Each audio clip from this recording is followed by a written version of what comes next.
here with Cinder and OG versus GG. It should be a pretty hype match, my friend. My good friend that I don't have to pay to give compliments to me. Yeah, I will just say it straight up. It is terrible. But you should play it. It's actually a great game. So, yeah, we saw the stats, right, going into this. GAIMIN Gladiators kind of have their work cut out for them. So in the last 21 games, they're down 17-4, which is, I want to say, among like teams of this caliber, one of the most lopsided scorelines that I've seen. At least, yeah, I can't really think of any other, to be honest, that's that lopsided. Probably so your career versus any other team would be comparable. But that's not at the high level anymore, Shannon. That's a long time ago. At one point it was. That is true, though. Yeah, but you could look at the other side of the coin, though. That's a lot of learning opportunity. We've seen, of course, it's throughout the entire year, so that's a lot of games. But we've seen a lot of people, you know, lose a series and then come back in the lower bracket and then face them again, and actually it's like a reverse sweep, essentially. Yeah. They didn't face in the upper bracket this time. It was through group stage, so they've had a little extra time. I expect them to come out and give OG a good match at the very least. Yeah, for sure. I think, you know, here on the main stage, I believe we've only had 2-0 so far, if I'm not mistaken, right? I don't think a single series has gone 3 games. I think in this series, that is definitely a possibility that we go the distance, because between these two teams, as you said, I think, so first of all, there's been opportunities for GAIMIN Gladiators to learn how to adapt to OG during this tournament, but I think it's also probably fair to say that neither team has looked their best, right? That's true. OG has had a very dominant year in a lot of other tournaments, but here they kind of barely scraped by and got into the upper bracket, I believe in 4th place in their group, and GAIMIN Gladiators obviously starting in lowers and getting that win against Fnatic yesterday. I mean, that's what happens when you win every tournament. They nerf your heroes. Get nerfed. I mean, we've been talking about how it's kind of funny to see how, because Amar isn't absolutely trashing, it feels like he's underperforming. Because we're just used to seeing Amar just completely take over games. And a lot of the heroes that he's been doing it on, obviously because OG have been winning these tournaments and it's been meta-defining, some of his strategies have been nerfed. We've seen the Razor, we've seen the Timber get nerfed quite a bit recently, but still, GAIMIN Gladiators banned them both. They just have so much respect for this guy and what he brings to the team that they'd rather play against some of the heavy meta stuff than Amar's specialty heroes. Speaking of which, he's playing the Slardar this game, so this is, in my opinion, one of his absolute best. I was looking at the stats last night for a number of heroes played in OG, and he easily has the fewest together with Chu, but he was a stand-in for one tournament. Sure. Oh, Dorachi might be in some trouble here. Getting blocked a bit by the illusions of Taiga. Looks like he'll be okay, but takes heavy damage here at the beginning of the game. We'll try to walk away.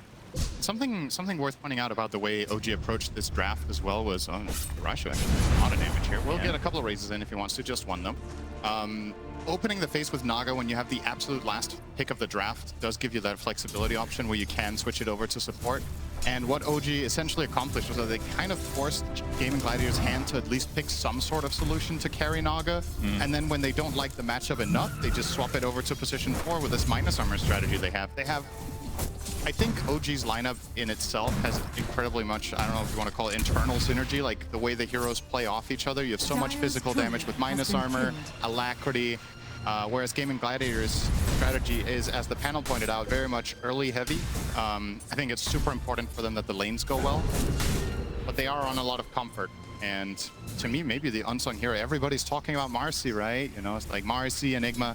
I think Tiny is still undervalued in this tournament. I think this hero is incredible right now. And they will grab that for Boom in this game, and he's one of the very best. Dorachi is still sitting on a relatively low HP, but no way to really catch up to him right now.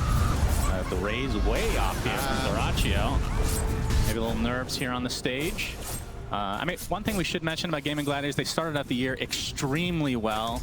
I can't remember the name of that. It was the regional finals or whatever it was called. They did really well.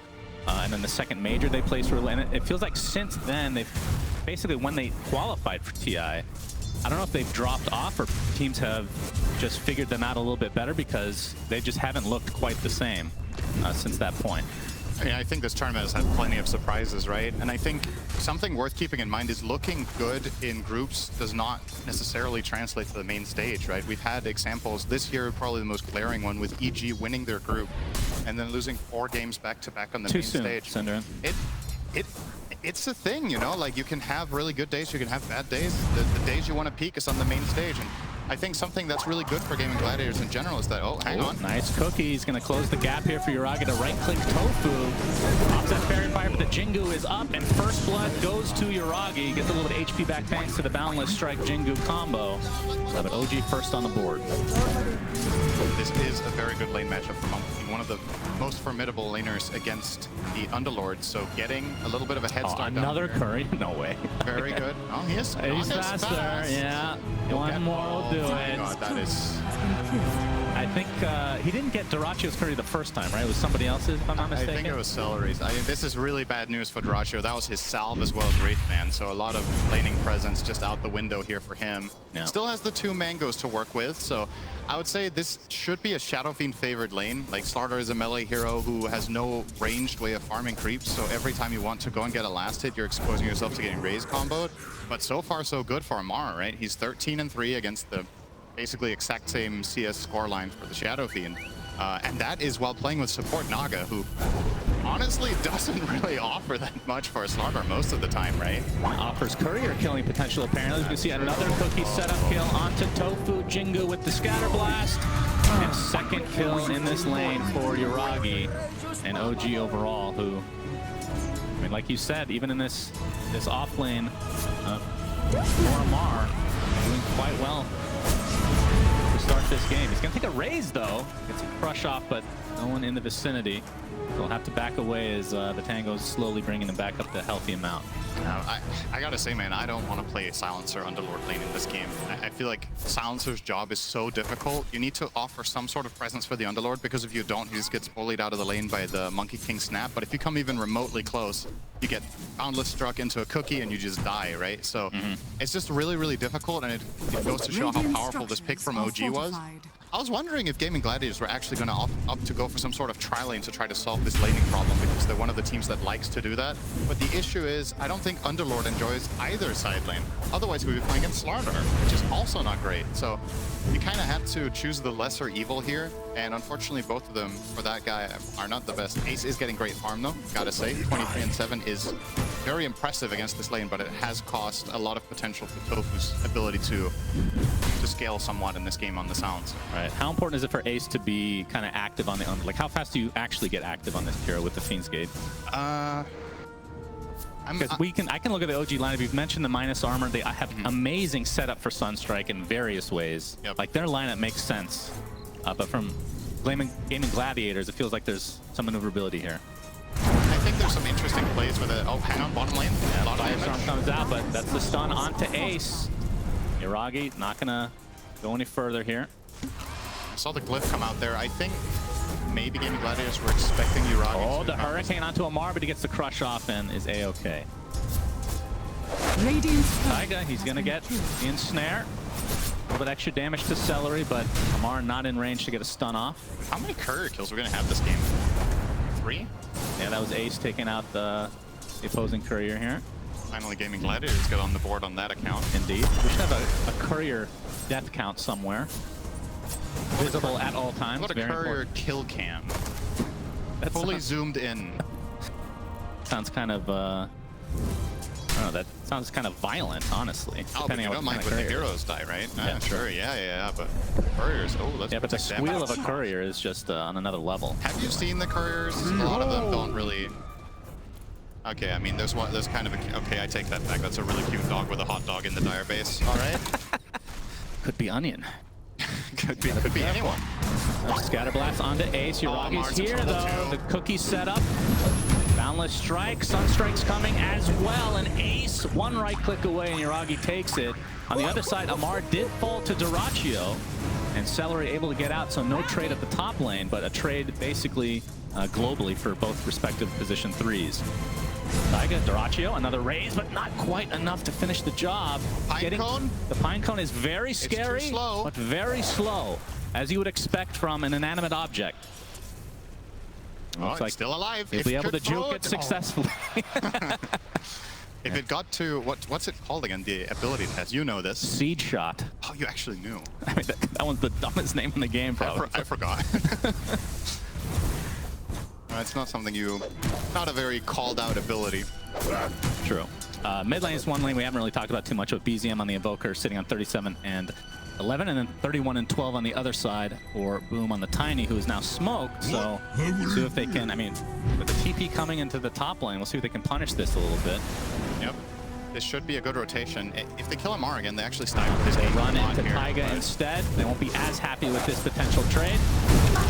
Taiga will be the sacrifice for OG, which again, they're going to be relatively happy. Although he did TP there. He was the one that TP'd, so he did, but a little bit of a long walk. It's a much smaller prize to claim. And in the meantime, lane, Cookie, so much setup for this Sunstrike, and Yuragi still ends up with the kill himself. And he is off to the races, 4-0 to start the game. All 4 kills. And you can see what item build Ace has gone for to try to combat this, right? He's gone Phase Boots and Lace on the Underlord, but even then, the stuns into Sunstrike just too much. Doesn't have too much in the way of tankiness. Obviously, you have a bit of armor, but he now even buys a fluffy hat, right? He's just really trying to get all the small value items that he can to try to stay alive down here. Want to point out, by the way, when we see this Invoker pick, I think OG, correct me if I'm wrong, they basically never play Wex, right? I'm like trying to think to myself about the rate of going these builds on this hero, and even in the patch where everyone was playing Quas Wex Invoker, this guy was the one player who just basically never deviated. BZM plays an incredible Exort Invoker, and it also goes very much in line with OG's kind of ideology in the patch, right? Where they want all 3 cores to scale. So where other invokers would go Quas Wex, Rush Urn, maybe Vessel into Midas, BZM, he goes Brown Boots Midas, Exort, and he farms. And he joins fights globally with Sunstrike, and then eventually he carries the game from mid. So quite concerning for GAIMIN Gladiators, I have to say. It's not like this is a monumental lead by any means, the 1K, but BZM's having a great game, Yuragi's having a great game, and arguably their lineup just scales so incredibly well with minus armor on Radiant against Roche as well. Is Amar going for a Midas as well? Yeah, looks like that is also the case. Yeah, well, that's his catch-up mechanic, I suppose, because he's kind of pushed out of lane to a degree. But we'll see if it ends up being a little... I mean, obviously, I would assume GAIMIN Gladiators, their response would try to maybe push a little faster, group up a little more before that can really truly come online. It's just the most Amar thing ever, right? Like, a lot of other players, it's like, oh, my other 2 cores are doing really great. I'm gonna buy utility items on my starter, and they will carry the game. Amar is like, you guys are, oh well, BZM, you are level 30 on Invoker, so that's okay, but Yuragi, you're only gold tier Monkey King. I don't trust you. I will get the farm. Yeah, but he's going to take a full Wukong's command, trying to walk on the outskirts with a Boundless Strike into the Sunstrike again, not even needed. Enough damage again for OG. And you talked about, I mean, again, not to harp on this more and more, but the Exort Invoker, I feel like it works every time. Every hero on your lineup has a stunner route. Yeah. It doesn't matter who's in the lane, you have a setup. It feels like we might later on in the tournament, if it goes well for OG, or even later in this series as well, we might see the Invoker Nyx combo, right? This is a classic. Nyx has been very popular this tournament. We saw Secret the other day win 2 games with Nyx Dawnbreaker, which also was that very nice global presence. You would get the stuns into the Dawn ult, Invoker Sunstrike, similar logic. And we know for a fact that Taiga likes Nyx, and he plays a really good one, so it could definitely be something that you could look for in our later games. OG. Prowse here in the top lane, and of course, GAIMIN Gladiators out to be able to take the tier 1 tower. BZM is getting so much done mid. I mean, Dyrachyo finally now will take out this siege creep, but mid tower down to 200 health, OG taking top tower, so effectively more or less grabbing 2 tier 1s at the 11-minute mark at the same time against an Ench lineup. That feels so good, as a wise man once said. I didn't even get that at first. It wasn't on purpose. Then when I said it, I was like, oh no, here we go again. Well, Boom is 1,500 into his Blink Dagger, and I think that is going to be the crucial point for GAIMIN Gladiators. They have to get stuff done with that, especially with the 2 Midases, which Amar... Oh, but his might be delayed here, Yuragi. Well, you have the initiation onto the Tiny now. But the global silence to force OG back. Forced a TP as well from GAIMIN, and looks like there's not going to be any casualties here. There's almost perfect overlap between the cooldowns of these 2 spells. So Snapfire's ulti is 120 and Silencer's global silence is 130. So effectively, if you trade them off, you need to make a perfectly timed move with your next Snapfire ult to not have the silence available again. Seems like it was a big part of why GAIMIN did pick this hero in this game. Rachio, Requiem, there it is. Do they have the raise? Yep, and Ace is here as well. Big kill for GAIMIN Gladiators off of the Invis rune from Duraccio. But gonna get punished to a degree. Ace will fall. Nothing comes for free. For the first time in the game now, a minor gold lead for GAIMIN Gladiators, which, you know, usually you would look at this with the perspective of, all right, that's good, let's keep it up. But we know this team, we know how they play. A lot of the games that they win, or at least this year that they've won with a lineup like this right now, the gold lead was 3K. And you are playing against a lineup that's running multiple Midases, so you do need to keep that pressure going so that they don't just naturally find more gold on the map that you can't because it doesn't exist. Right. So, well, Boom has his Blink Dagger. Yep. See how fast they want to expose it, if you will. I'd love to see, if possible, for GAIMIN Gladiators to, once they have Global Silence, try to make a smoke rotation with this tiny dagger, kill the Invoker mid, and look to pressure that tower with any strong Enchantress creep. It's a lot of things to have happen at once when you've already lost your top and mid tower, but I think you kind of need to get creative and start making invasive moves around the mid area, because otherwise OG are controlling what we used to call the triangle area. I don't know if we really should anymore because there's no third camp, but everybody knows it as that. But OG really want that area all the time because they are playing this greedy style with their Midas, and just Amar is also going and farming Ancients a lot of the time. So opening up the mid tower would give them more avenues to... If you want to extend it a bit, and just the secret shop icon is the triangle. That's the true. Third point. That's actually true on both sides. I like that. Thank you, Cinderin. You're very smart. Thank you, Cinderin. Once in a blue moon. Well, the smoke gank didn't end up resulting in a kill, at least not yet, although Yuragi is hunting. Celery inside the tree line here. There's the vision. Celery is mega dead. And again, just the support for GAIMIN. Kiss the good dude. Don't know if the Blink Dagger... what are they waiting for? Something specific? Are they waiting for the Global Silence to come back for Boom to reveal this Blink Dagger officially? Not sure. I mean, it's possible that they were looking for a move, they didn't find the angle, and then OG were first to pounce, and they were just like, all right, you know, the heroes that we were trying to gank, they didn't have to catch, just back to farming. Like, you got to be efficient about it, right? If your move fails, make sure you get something done. But yeah, that was very unsuccessful here from GAIMIN. Fortunately for them, they only lost Celery, of course. Rather unusual in a monkey diet, Celery, but he was hungry enough that he opted for that. I can tell you from experience that if you have to be really hungry to eat celery, so you must have been starving after that death. Well said. Agreed. Vegetables. Nothing wrong with vegetables. Yes, vegetables. Just celery. Duraccio, what is he working on right now? He has the Mask of Madness and the Dragon Lance. Yep. See him farming the Ancients, and is an Ogre Club into the BKB, so things have kind of slowed down, which we talked about against the Midas is maybe not the best of moves, but we'll see how it works out for GAIMIN. Echo Saber there for Yuragi as he's working towards his BKB as well. And obviously, from Amar's perspective, the Midas has been online for a decent amount of time, which now he finishes treads. Loaded to the gills.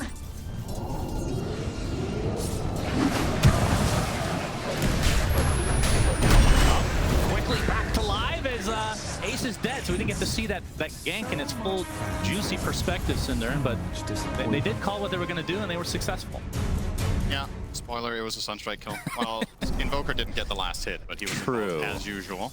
I was about to say before we saw this, I mean, it still rings true, right? I think the most impressive thing about GAIMIN Gladiators in this game is how much farm Ace has. He has 141 CS, he's topping the charts, and that was after laning against Monkey King Snapfire.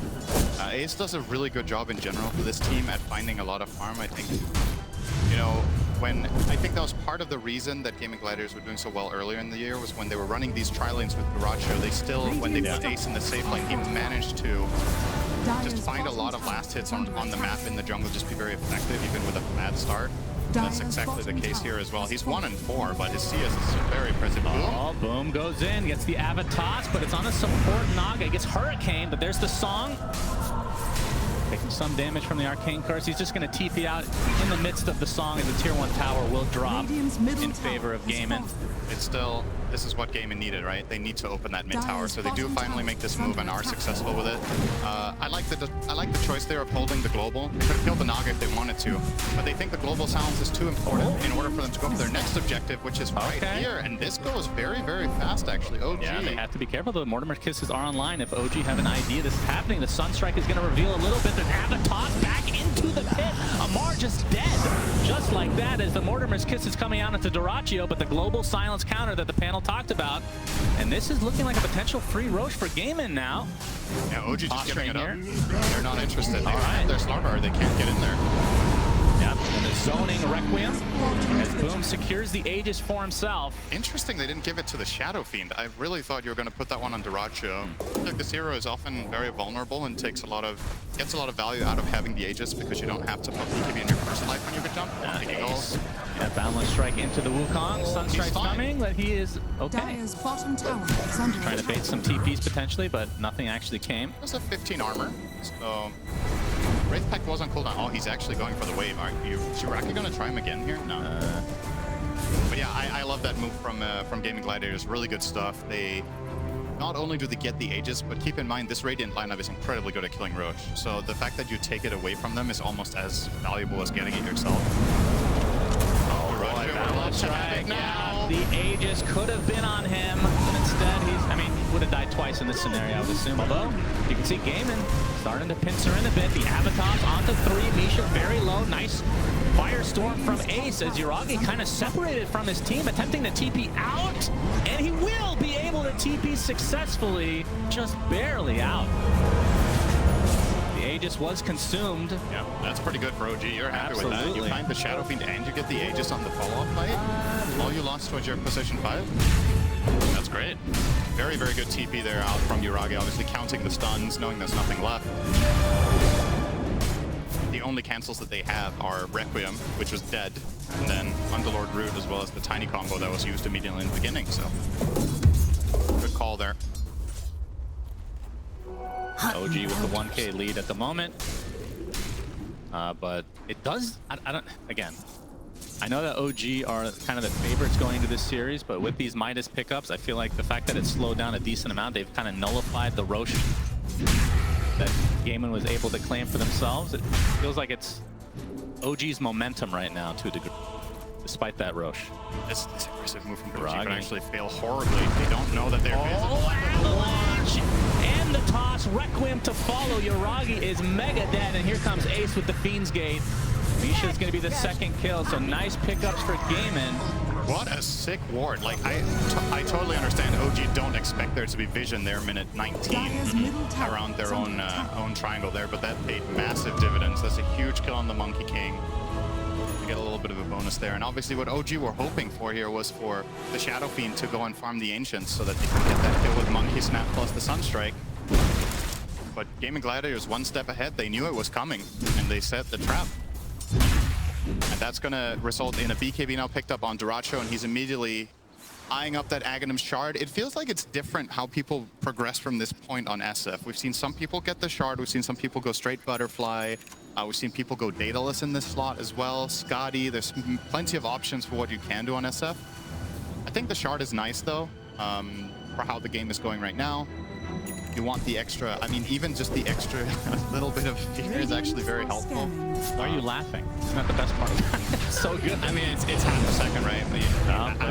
He gets initiated on by Amar, who pops his newly picked up BKB, continuing to bash away as the Wraith Pact is placed. The global silence is not really going to dissuade OG from continuing any further. And Taiga, he's going to get the backup of the rest of his team now. Now the focus is entirely on Ace, and the Mortimer's Kisses are going to be enough.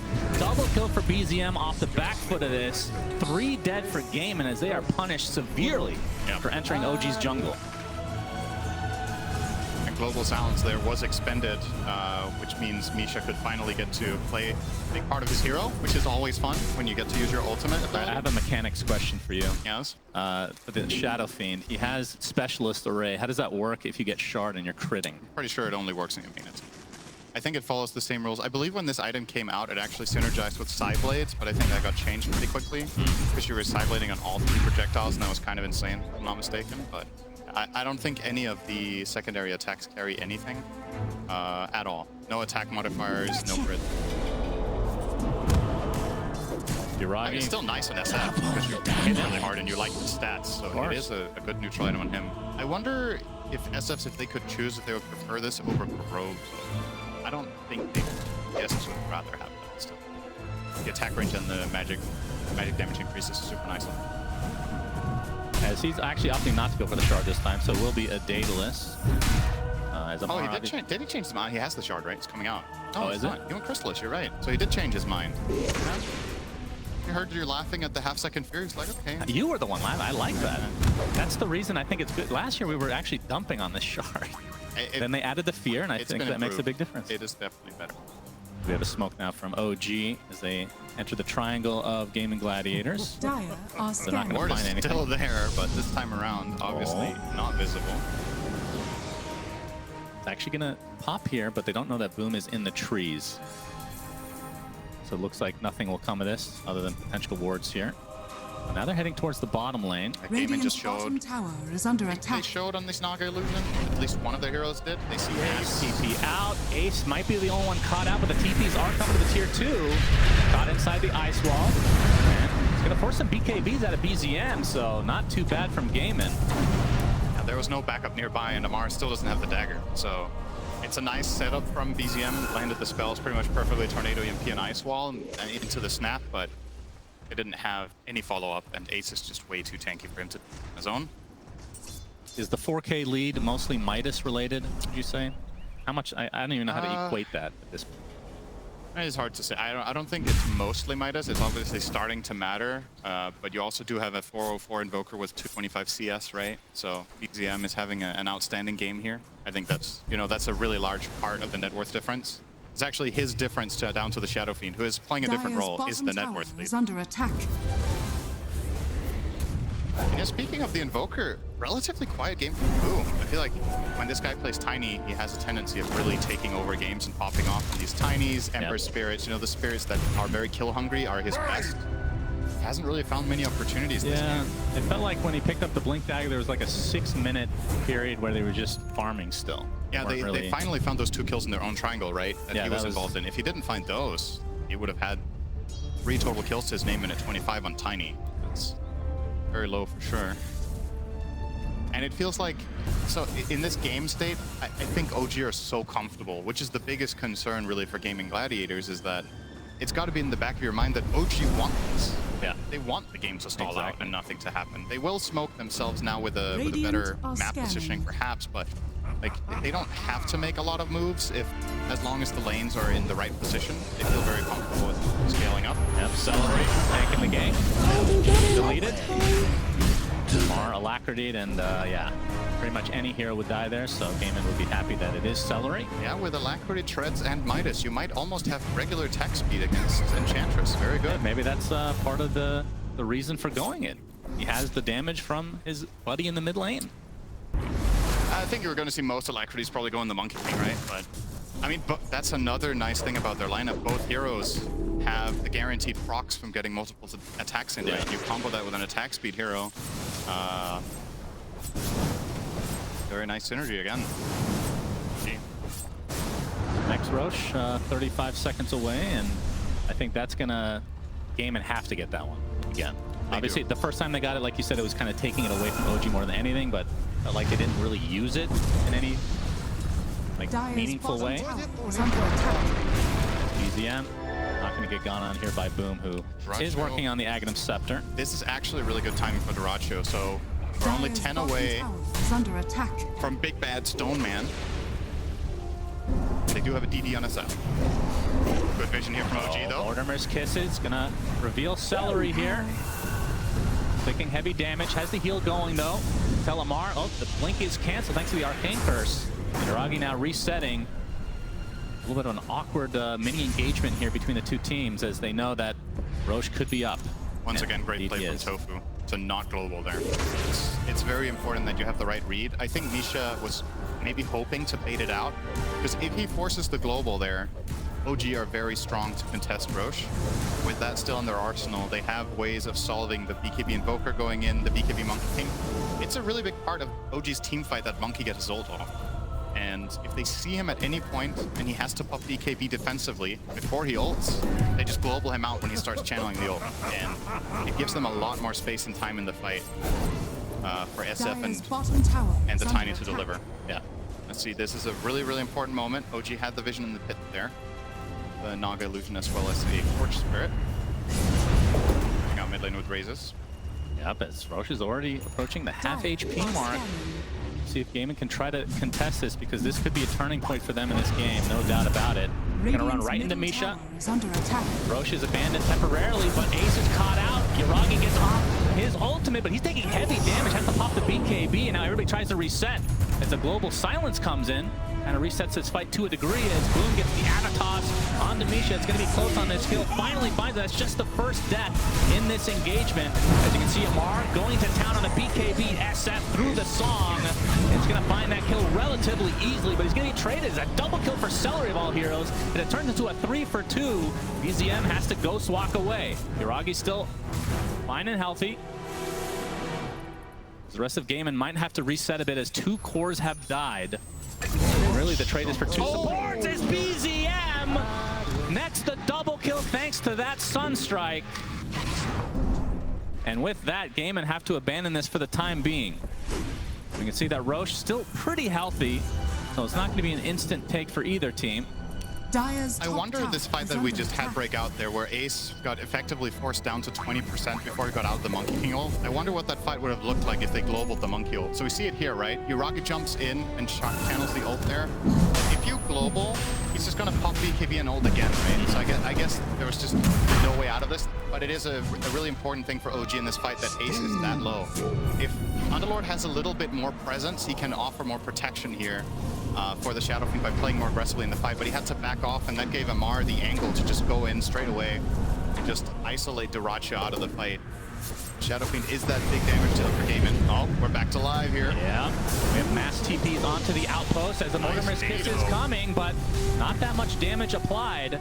As we can see, inside the pit, Roche still pretty healthy, but OG gonna try to start taking it now. Ace gets the Firestorm off, and here comes the tree volley from Boom, but not a whole lot of damage applied, mostly to Roche himself, as it looks like Silence is gonna get initiated, but Tofu gets the 4-step off just in time as BZM has to re-engage, has to reset completely as BZM is taking huge physical damage from Dyrachyo, and both teams neither have found a kill in this engagement, but GAIMIN doing pretty nice to go inside this pit, at least at the moment. And such a tense moment here, knowing that this could be deciding the game potentially in the second Roche. Yeah, Dyrachyo can get the Radiant's shard for bottom free. tower is under attack. Very important. Imagine that. And they're starting to poke Roche a bit. There is Song of the Siren. This is not safe. No Mortimer's Kisses at the moment, though. Here comes the Tornado. Gonna clip Dyrachyo, and of course they have the spam of the illusions to give the vision here as Roche just continually taking these tickles time and time again. Smoke out from OG. Requiem trying to buy some time to be able to take the second Roche, and they get it. Dyrachyo with the Aegis and the Shard. Just lost him with Looks like they actually want to try to fight this. Is OG able to get the beautiful meteor onto several heroes, but Tofu and company able to maneuver onto the other side of the pit. They haven't lost anybody here. Who did they get the Roche kill? No. Oh, you're right. Dyrachyo snatched the Aegis, so I think BZM Sunstruck the Roche. either Am I that or wrong? an illusion from Naga, potentially. I think it was Sunstrike. Wow. That's I mean, either way, the Aegis and Shard are far more important at this stage than the gold that absolutely. you And they get. get the buyback on the snap, which is probably the least important out of all those All right, four let's see here. things. All right, Requiem, yeah, Sunstrike, you're right. Oh my god, what are the chances? That's 50%. insane. Well gotten Oh, gains. thanks. Quick robot math there. Yeah. 62.5% accuracy on the Sunstrikes. Not too shabby. When every hero has a stun, basically, it makes it a little easier. Yeah, so depending on your perspective, maybe that's bad. Maybe that's horrible, yeah. Wow, you've missed 6 in this game? Did Dyrachyo eat the Shard himself? Yeah, I think so. Dire's So- Do you eat it? are fortified. Of course, consume. That's the same as eating in my book. Yeah, okay. We'll take that. Okay. Dyrachyo with the Aegis for another 4 minutes. This is actually a really strong time for GAIMIN Gladiators in 1 minute. Dyrachyo's going to pick up the Daedalus at that point with that fresh free shard and the Aegis, I think GAIMIN Gladiators are finally going to start looking at some tier 2 towers and taking more control of the map. Maybe they will even do it before the Daedalus, but it just feels awkward to do it right now. You're 300 gold away, but maybe OG aren't interested in defending bottom anyway, in which case, you know, RDU, you can... One of the luxuries of having this Underlord is that you can send him top lane and he can connect with your team bottom with Fiend's Gate, kind of Dawnbreaker-esque gameplay that this hero can pull off. So they're not even too worried about ending up trading towers, but they should be worried about Ace's life potentially trying to bait out a BKB here. Now he doesn't have the mana for it. Yeah, it's TPs are coming, but he's done. Amar. TPs matter not. Wukong's command use from Yuragi. I guess that's going to be used to ward off the rest of GAIMIN that were potentially coming, and they'll take the tier 2. It's a celebratory arena for the tower. Yep, makes sense. Oh, that's not where he wanted to get forced by Celery, I think, but it's okay. I mean, OG have done a pretty damn good job of... I mean, they've been giving up the Aegises, but it feels like they're the ones with the Aegises in a lot of ways. GAIMIN haven't really been able to capitalize either time. They have 2 of them. Shut up. No. Oh, Assault Cuirass now on Amar. And the physical damage continues to be ridiculous from the side of OG. It feels like both times that GAIMIN have had the Aegis, the lead has grown a bit for OG in some way. Well, now we can start talking Midas, because now it's been quite a while, right? Yeah. Both Invoker and Slardar, I would guess, have used it about 10 times each, perhaps. So that will obviously start really mattering and racking up. And Amar, as a result, also with the extra experience, has now reached level 20. So that's the -4 Corrosive Haze armor talent. Now down to -24 total on that spell. Do you ever buy a shard on this hero at this point? Like, it feels like a pretty good valuable purchase, right? Yeah. Especially considering what heroes you're playing with. A lot of the time, Slaughter wants to get it for free from the Roche, but Amar is prioritizing, for the time being at least, going for a Nullifier to prevent the Force Staffs, which is honestly the main thing keeping him from just flat out killing heroes on his own, right? Is that they're pushing them away with the Ench Force Staff, with the Shadow Fiend Pike, and a Force Staff on Silencer too, right? They have 3 of them. That Nullifier will be very valuable. Well, GAIMIN with the Aegis, grouping up top lane. They get the tier 1, looking for the tier 2 next, but it's going to be a trade again as OG. Better not fall off. By not having the Roche goodies, are A-okay with this trade overall. It's Force in time. Indeed. Here we go. Less than a minute left on the Aegis, so see how OG want to try to approach this. Do they have any offensive force stuff? Balance strike, and look at the damage! The Aegis is just gone like that. Now the Wukong's command into the Meteor, and Dyrachyo dies a second time in the blink of an eye. Ace has to BKB Fiend's Gate away, and the rest of GAIMIN have to ditch. Celery doesn't have that opportunity. And it looks like Tofu's TP gets canceled as well, so 3 dead as OG just on another level here. Now with a 12K lead. Yeah, I was looking if there was a potential offensive Force Staff play there onto the Shadow Fiend because he was just standing there hitting the tower. They don't have any Force Staffs, they don't need them. They literally just kill him instantly. Obviously, GAIMIN Gladiator, they have 1 save, which is Global Sounds, but doesn't really work for situations like that. Like, you're gonna jump the SF, they pop Global, I think he still dies. And on the second life, they have literally no chance of saving him. He's getting perma-bashed by the Slardar when he comes back up, so that kill was instant. You're going to see now they drop the Monkey King ult, and I think Amar turns back on him as well. Like, instant bash. He didn't play. The fact that he had the presence of mind to go outside the Wukongs to hit a couple random enemies to get the bashes up again, to be able to get the literal perma-bash is insane. Yep. Man. Clean. So hard to play against that.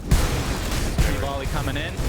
Boom. Oh, some damage gets the Avatar's back into the pit. And they're going to get some form of revenge onto Amar. Is under attack. But they're going to need a lot more of that to get back in this game. Well, they could at least claim a mid-tier 2. I don't think Amar's interested in buying back for that unless OG do get a very clean setup once again, but maybe they're going to just try to defend it the aggressive way. They're pushing top, and he's initiated on. The sheep stick is there, and he is deleted. Is under attack.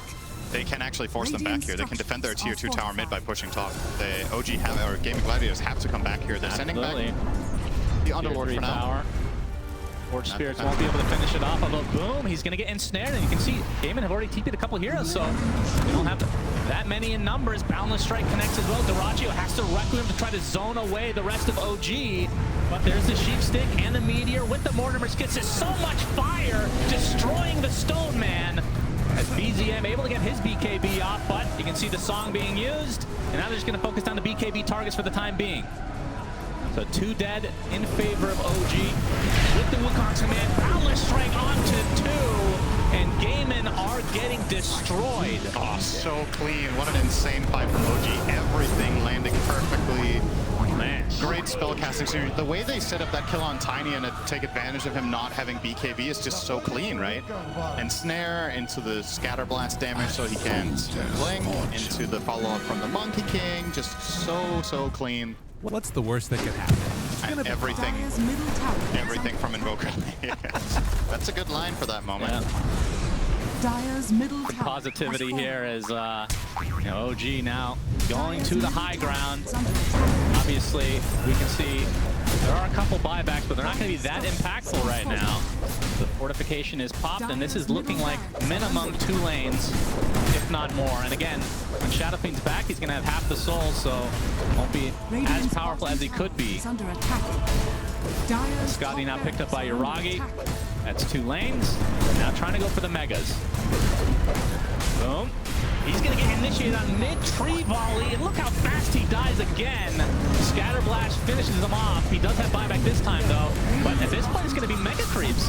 As GAIMIN, they're just getting zoned out by BZM, who has the delicious meatball surprise with that refresher. And the global silence is there. Can't play. Like, he's literally just He just dies on the outskirts as the rest of GAIMIN are stuck in their freaking fountain right now. Good lord. OG, I think it's just the range racks on the top to be able to get those Mega Creeps as Yuragi pops the BKB. Boom, with a pretty good tree volley, but not enough damage at this stage of the game. They're going to be able to finish off, and that's a dieback for Mr. Boom himself. And it looks like game 1 as GG's come out, go to OG in extremely convincing fashion. And I know we came in thinking OG would be the favorites coming in, and they're showing why here. They're able to play greedy with double Midas, and it worked out. It did. GAIMIN Gladiators went for one of their, tried and tested and true strategies, but they didn't get the lead that they needed. They're very used to, when playing these kind of tactics, to get that early advantage and snowball with it. And OG managed to weather the storm in their lanes, keep it close, get the Midases, get the farm up, and honestly, just a standout performance for me in this game by BZM on the Invoker. Not really too surprising, I guess you